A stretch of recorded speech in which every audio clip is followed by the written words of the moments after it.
unahin natin sa kanyang harapan mga idol, makikita natin yung significant at napaka-sporty ng look nito mga idol. May mga pa-linings, no? So, ang kulay nga pala nitong premium na to is white and black. Okay, meron siyang glossy, meron siyang matte black. Okay, tapos meron siyang mga pa-carbon lodi dito mga idol. So, sa unahan ay gumagamit po siya ng LED para sa kanyang headlight. Tapos dito naman sa kanyang signal light is peanut bulb. Tapos makikita natin yung minimalistic na bit na sticker dito or decals. So sa gilid naman makikita natin yung Honda. So napaka-premium yung design niya. Sticker din po siya mga idol. Okay? Tapos makikita natin dito yung dating version 2 na walang ganito. So pa-Batman, parang may pa-Batman siya dito. Na magko-continual dito sa kanyang front fender. Okay? So, telescopic fork po ang suspension sa kanyang unahan. Disc brake, 1-pot caliper na merong gold na mags. Okay? At ang sukat na gulong nito is 80 by 90-14. Syempre, tubeless na po siya mga idol. Mapunta naman tayo sa likuran mga idol. Makikita natin na mayroong patusok na disenyo ang kanyang taillight mga idol. So, gumagamit po siya ng ordinary bulb. Samantalang peanut bulb naman sa kanyang signal lights. Okay? So, nandito meron nakatouch na Honda sticker din. At nandito yung plate light niya. Then, meron po siyang reflector mga idol. Ayan. Dagdag safe sa daan. Tapos, ito yung kanyang back fender na merong naka-intact na plate holder. At pagdating naman sa kanyang suspension, gumagamit po siya ng single shock absorber. Tapos, drum brake po para sa braking system. 90 by 90 by 14 ang kanyang sukat ng gulong. Syempre, gold din yung mags niya mga idol. At syempre, tubeless po siya. Okay? Then, pagdating naman sa gilid mga idol, makikita natin walang ka-arte-arte. Meron lang doon napaka-premium na logo ng Beat. Ayan, naka-emboss po siya mga idol. So, chrome po ang kulay niya. Okay? So makikita natin dito sa portion dito is yung kanyang maliit na muffler na may cover po siya o heat guard. Okay? Na plastic po siya. Tapos design niya is meron siyang carbon lodi. Okay? Nandito naman yung kanyang fan para sa air-cooled system. Sistema nito sa pagpapalamig ng makina, siyempre air-cooled pa lamang. Okay lang naman kasi 110 lang siya mga idol. Then pagdating naman sa kabilang gilid mga idol, so meron pa rin siyang logo dito na Beat chrome, naka-emboss. Okay? Tapos ito yung pinaka-crankcase niya. So nakalagay dito sa kanyang airbox nga pala is ESP or Enhanced Smart Power, na kung saan malakas na hatak ang dulot nito. Kaya pala kahit 110 malakas talaga ang hatak. Okay? Tapos meron dito yung crankcase niya na gumagamit ng CVT drive or automatic transmission po ito, meaning gas and go lamang. Tapos ang kagandahan nito, meron po siyang kickstarter na kung saan malaking tulong just in case na humina o malobat ang baterya ng motor mo. Then ang kagandahan pala nito na meron siyang kill switch mga idol or side stand kill switch na kung saan malaking tulong kung sakaling ikaw ay nagmamadali o hindi siya gagana pag nakababa, pero gagana lang yan pag nakataas. Okay? Then pagpunta naman natin sa itaas mga idol, so ang side mirror nito gumagamit siya ng leaf style or dahon, padahon. Napaka-sporty, bagay na bagay sa motor. Okay? So pagdating naman sa kanyang panel, gumagamit siya ng mix, manual and digital mga idol.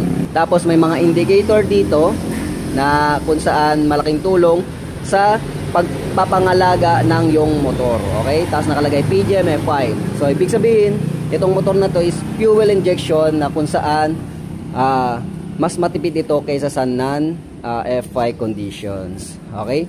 So pagdating sa buttons and switches naman mga idol, meron po siyang high and low, busina and turn lights. Tapos dito electric starter button. At sa controls naman mga idol, meron po siyang throttle control with brake lever sa unahan at hand grip with brake lever para sa likuran. At ang kagandahan nito, meron po siyang park lock lever na kung saan kung sakaling ikaw ay magpa-park sa incline o uphill road, malaking tulong ito. Parang sa kotse, meron po siyang park lock lever. Okay? So pagdating naman sa kanyang convenient features, unahin natin yung susian. Okay? Yung susian niya is equip ng shutter lock key na merong takip po siya mga idol. So safe ito sa mga magnanakaw. Okay, tapos nandito naman yung seat opener button. Tapos pagdating dito sa kanyang mga pocket is ito yung merong cover. So safe na safe ito sa mga magnanakaw just in case na meron kang lalagyan na condom. Yan. Ayan. So kung meron kang condom, lagay mo dyan. Okay, safe na safe. Hindi mananakaw ng mga kumpare mo. Tapos, ang kagandahan nito, meron po siyang power outlet mga idol. Hindi ka na mangangambang malubatan mga idol. So, power socket outlet po yan. Ayan. Okay. So, dito naman sa kabila, wala po siyang cover. Meron lang siyang makipot, pero medyo malalim na pocket. Then, meron po siyang hook dito mga idol. So, just in case na ikaw ay delivery rider o mamamelengke, meron po siyang sabitan. Hindi lang siya helmet po, okay? Tapos, ang kagandahan nito sa mga scooter, meron po siyang flat footboard na kung saan malaking tulong kung sakaling may extra baggage ka mga idol. Ayan, hindi lang siya pang comfort riding experience. Okay, dito naman sa kanyang upuan mga idol, kalmot po sa traction ng kanyang cover na may butas-butas, tapos may mga stitches mga idol. Foam niya naman is okay para sa wet packs, yag balls at eco, komportable. Tapos pikit or pitit, no? So, ano lang siya, compact lang. Hindi siya matlapad. Ano lang siya, manipis. Okay? So, dito naman tayo sa kanyang underseat compartment mga idol. Yan. Hindi siya malaki, hindi siya maliit. Saktong-sakto sa mga bagay na gusto mo ilagay. Andito naman yung kanyang fuel tank refiller. Okay? So, nakalagay din bit. Napaka-premium. Tapos, meron siyang alulod system. At pag-usapan naman natin ang kanyang seat height, mga idol. So, ako po ay 5'4" in height. At tingnan natin. Ayan. So, okay sa alright naman mga idol. Pagdating sa 5'4" in height na katulad ko, is medyo tingkayad lang. Pero okay lang naman kasi mataas yung puwetan niya eh. So, pwede mo naman siya patabasin. Tapos, pagdating naman sa kanyang riding experience, pang daily use, so, pwede po siya mga idol kasi compact yung design niya. So, pwede isingit. Kaya pala, mas mabenta ito dito sa Pilipinas kasi heavy ang traffic dito mga idol. At pagdating sa kanyang bigat mga idol, napakagaang niya, no? So, recommended ito sa mga baguhan at lady rider or may kapayatan. Okay, so pag-usapan mo naman natin ang presyo nito via Guanzon Masinloc branch. So ang Beat Premium ay merong cash na 74,400 mga idol. So down payment nito 4,800. Para naman sa 3 years monthly installment 4,032 pesos. Okay, so meron nga ng Honda Beat Premium nito mga idol.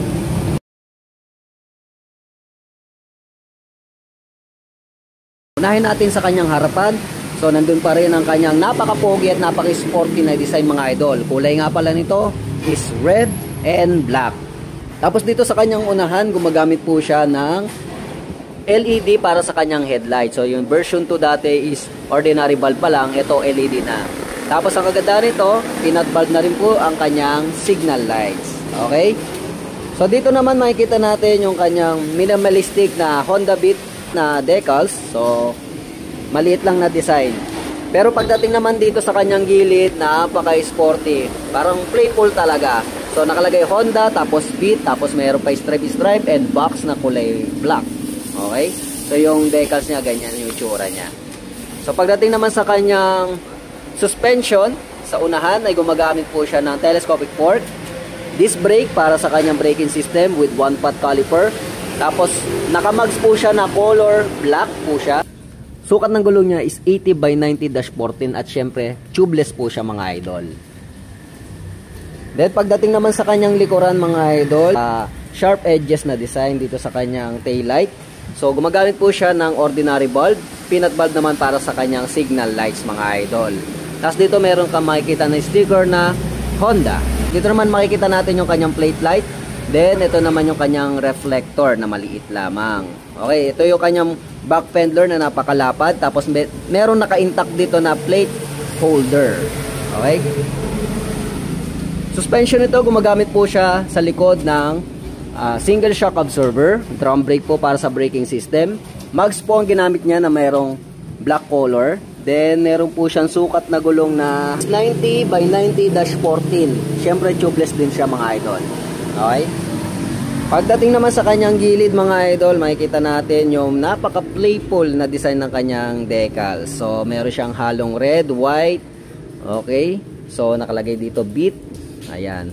Then, dito naman makikita natin sa bandang ibaba ang kanyang airbox na nakalagay dito ay ESP.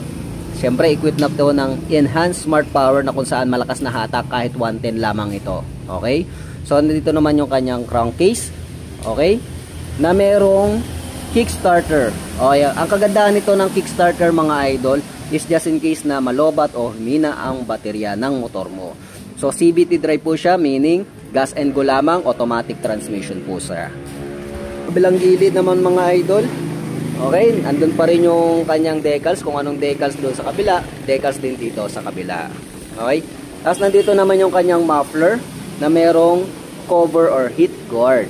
So, meron pa siyang pa-carbon lodi, plastic pong ginamit niya rito mga idol. Tapos ito naman yung kanyang fan para sa air-cooled, dahil ito ay gumagamit ng air-cooled para sa pagpapalamig ng makina. Mapunta naman tayo sa taas mga idol. Unahin natin yung kanyang side mirror. So, sporty din ang kanyang side mirror mga idol, no? So, standard naman siya. Tapos, para siyang dahon style or lip style. Okay? Pagdating naman sa kanyang panel mga idol, yan, meron po siyang halong digital and manual speedometer and odometer. Then, meron po siyang indicator dito. Then, nakalagay dito echo. Yan. Siguro, matipid talaga, no? At ang kagandahan kasi nito, PGMFI po siya. Equipped na rin po ito ng PGMFI or Programmable Fuel Injection na kung saan mas matipid ito sa pagkonsumo ng gasolina. So, pwede po siyang pang daily use. Button and switches naman mga idol, meron siyang high and low, busina, turn lights. Then, ito naman electric starter button. Tapos sa controls naman, ito yung kanyang throttle control with brake lever sa unahan. At ito naman yung kabila, hand grip with brake lever para sa likuran. At syempre ang kagandahan nito, meron po siyang park lock lever na kung saan kung sakaling ikaw ay magpa-park sa incline o uphill road, so hindi ka mangangambang magdaus-dus ito. Okay? Pagdating naman sa kanyang convenient features mga idol, meron po siya dito na shutter lock key na kung saan yung mismong takip ay pwede mong takpan. So, safe na safe ito sa mga magnanakaw. Tapos, ang kagandahan nito, ito yung kanyang seat opener button. Napaka-convenient at napakadali siyang buksan itong upuan yung mga idol. So, pagdating naman sa kanyang convenient pocket, unahin natin itong walang takip. So, maliit na makipot pero pwede na rin paglagyan ng kung ano-ano. Okay? Tapos, andito naman yung isa na mayroong cover para sa power outlet socket mo, para sa charging port area mo mga idol. So, pwede ka na mag-charge anytime, anywhere. So, sana pinalakihan siya, no? Pero, but anyway, pwede naman yung mga maliliit lang, condom, pwede rin, walang problema. So, dito naman, meron po siyang helmet hook, na kung saan hindi lang siya helmet hook, kundi pwede mo rin siyang sabitan ng kung ano-ano. Okay? Kung ikaw ay delivery rider, or nautusan mamalengke, magandang bagay to, okay? Tapos meron pa siyang flat footboard na kung saan malaking tulong ito sa mga extra baggage mo mga idol. Ang ganda ng kanyang footboard matting, oh. May mga anti-slippery. Okay? So, ganun. Okay, pagdating naman dito sa kanyang upuan mga idol, kamot po siya attraction ng kanyang gamit dito na may butas-butas. May mga pa-stitches pa. Okay? Very premium ang design. Tapos pagdating sa foam, okay naman, medyo makapal dito sa rider, tapos manipis dito sa pillion. Siyempre pillion lang yan mga idol. Hindi naman siya yung nag-ride. Okay, saktong-sakto yung foam niya sa wet packs, yag bolts at echo. Okay? Then pagdating naman dito sa kanyang underseat compartment mga idol, malaki po siya para sa 110cc na katulad nito. Then, ang kagandahan nito, hindi siya maliit, hindi siya malaki. Pwedeng paglagyan ng kung ano-ano. Basta kakasya rito. Hindi lang helmet kasi siguro yung half face or nutshell helmet. Pwede. Tapos dito naman ay makikita din natin yung fuel refiller na kung saan meron po siyang alulud system. Tapos meron pa siyang design na fit. Okay? At pag-usapan naman natin ang kanyang seat height and dimension mga idol. So makikita naman natin na very compact itong motor na to. So kaya siya mabenta dito sa Pilipinas is yung kanyang design mga idol, pwedeng singit-singit at ipasok-pasok sa mga lalang traffic, pang daily use nga mga idol. Pagdating naman sa kanyang seat height mga idol, ako po ay 5'4" in height at makikita nyo po na lapat ang aking paa na nasa front ng rider position po mga idol. Then pagdating naman sa kanyang bigat mga idol, hindi naman siya mabigat, napakagaang niya mga idol. Kayang-kaya ng mga lady rider or merong kanipisan ng katawan. Very convenient talaga gamitin ito pang daily use mga idol. At ito na nga ang presyo ni Honda Beat Playful mga idol or standard version mga idol. So dito nga pala tayo sa Honda Guangzhou Masinloc branch. So via Guangzhou Masinloc branch po ito mga idol. Ang cash nito is nasa 72,900 down payment, 4,800 at ang 3 years monthly nito is 3,955 pesos.